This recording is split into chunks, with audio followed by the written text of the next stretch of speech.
Coming up on Mountain News this morning, recent heavy rain causes flood recovery efforts in parts of our region to be set back.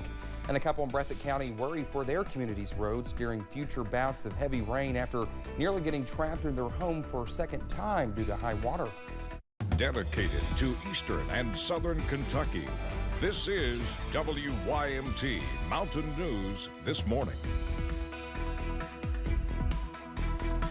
Well, good morning to you again. It is almost 6 o'clock on your Monday. I know the beginning of the work week.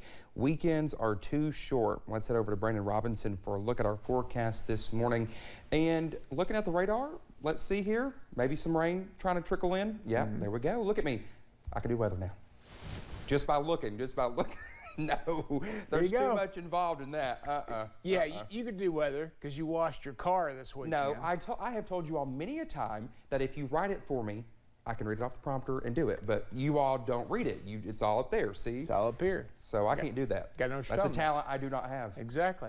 All right, let's talk about the forecast this morning. He's right. Rain is on the way in, not quite reaching everybody just yet, but the clouds have taken over. Let's take a look at the satellite radar loop for the last couple of hours, and you see there green trying to show up in other locations besides Lake Cumberland, but again, it's not reaching the ground in areas, and it might need to be reaching the ground at Lake Cumberland. So we're kind of keeping an eye on all that today as we continue to see the forecast start to get a little bit more on the cloudy side, a little bit more on the soggy side. Temperatures already 55. Manchester, Monticello, that's our forecast sign today, so they probably won't move a whole lot. Still in the 40s there. Southwest Virginia, Harlan's down to 49, and Ashland's at 45. A lot of 50s out there this morning. Region-wide, 54.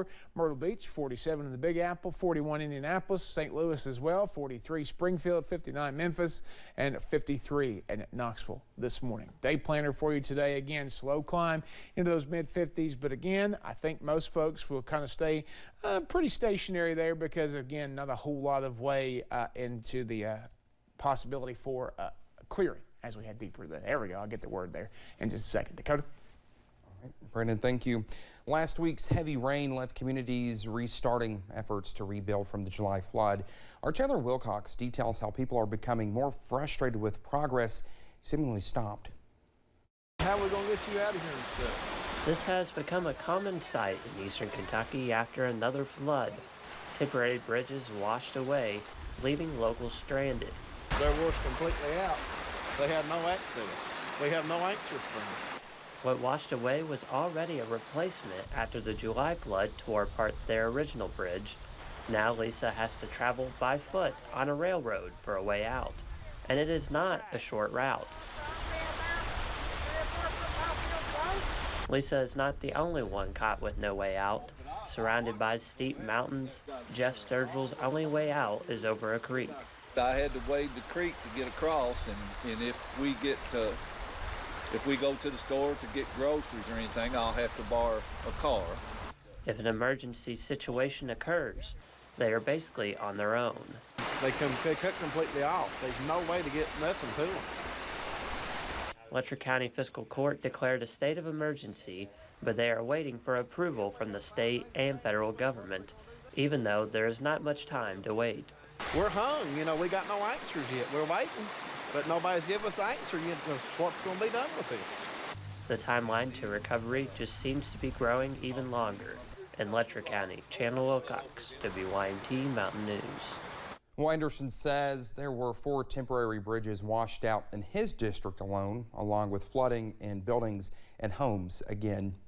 The Colson Civic Center in Letcher County was flooded with more than 5 feet of water in July, and bouts of rain this month carried mud into the event space again. The Civic Center has been a place for distribution of supplies since the flood. While it has recovered from its own damage, right before the center was about to have an Easter egg hunt for the community, it was flooded again. And Martin Holbrook with the center says it has been a frustrating process.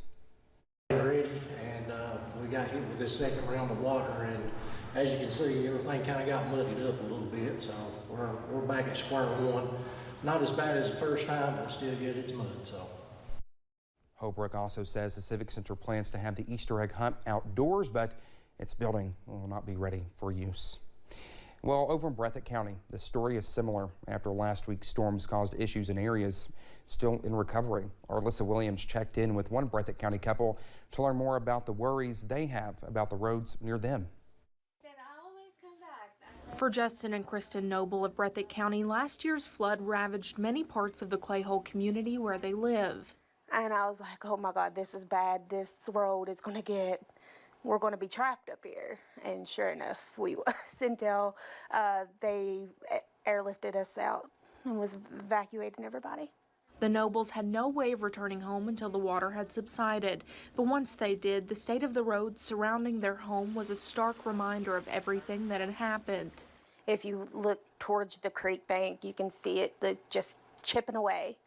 And one day there's just not going to be anything. The Nobles say government organizations and various volunteers came to do what they could to help make the area safer to drive through. But the more it rains, the more these back roads disintegrate. I'm kind of scared when the bus comes up here, probably Monday morning. I mean, as bad as it is, it might break right there with all them kids on the bus. That would be bad, especially if they slid in the creek. The pair says they have contacted state and local officials to see what could be done to fix these roads, but have not seen any action.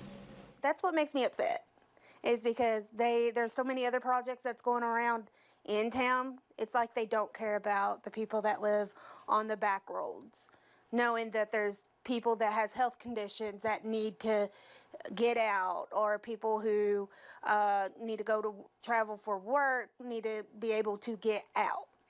The Nobles say every time it rains, they can't escape the fear they'll be trapped once again. We small haulers and stuff, we're the root of this little county. And yeah, in town is good, but you got so many more people up in these haulers, and you got to take care of them, do better fixing the roads. In Breathitt County, Alyssa Williams, WYMT Mountain News. Justin and Kristen Noble say the roads become even more hazardous when they freeze. They say several people have actually slid off of the roads into the creek because of this. Well, they hope these roads can be fixed soon to prevent other accidents from happening. Well, FEMA is offering a buyback program for some individuals in our region. Well, the Floyd County Judge Executive Robbie Williams says many who participate in these buyback programs do not return to the region, and then they choose to move away. This cycle is said to be causing a drop in population throughout the region, which may cause severe impacts on the economy. It's that ripple effect through the entire region. The loss of revenue, the loss of work time, the money that people are out, the resources that we have to expend to fix these roads and get these people back in their homes, keep them fed, and do the things that we need to do. The judge executive says around 100 property owners are participating in FEMA buybacks in Floyd County alone, and even more in surrounding counties such as Knott and Breathitt. A new study finds contracting COVID-19 could give you strong protection against reinfection for up to 10 months. Well, the study says your immune system can provide almost 90% protection against all variants. And a Kentucky doctor is explaining just what the immunity means. Now that means doesn't mean you won't get COVID, okay? But it means if you get COVID, you're less likely to end up in the hospital or with a severe problem with it. So yes, immunity probably wanes a little bit, and even though our antibodies go away, the body has other ways, other immune systems that may kick in if you are exposed to COVID.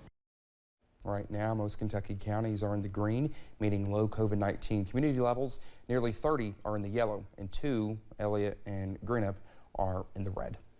After the Make-A-Wish Foundation gifted Knox County 5-year-old Boone Harold with a camper for overcoming heart surgeries, the Harold family started planning trips to explore. Boone and his sister Brindley have already decorated their camper with toys and bedding. When it comes to going places, Boone's mom, Mandy Harold, says any beach will be a top destination. Somewhere small and very family oriented like that, but Boone's not picky, he just loves the ocean. I love the ocean. I love the first sand in the ocean. Me too. Well, Boone's mom also says the family was gifted with chairs and other accessories that add to the fun experience.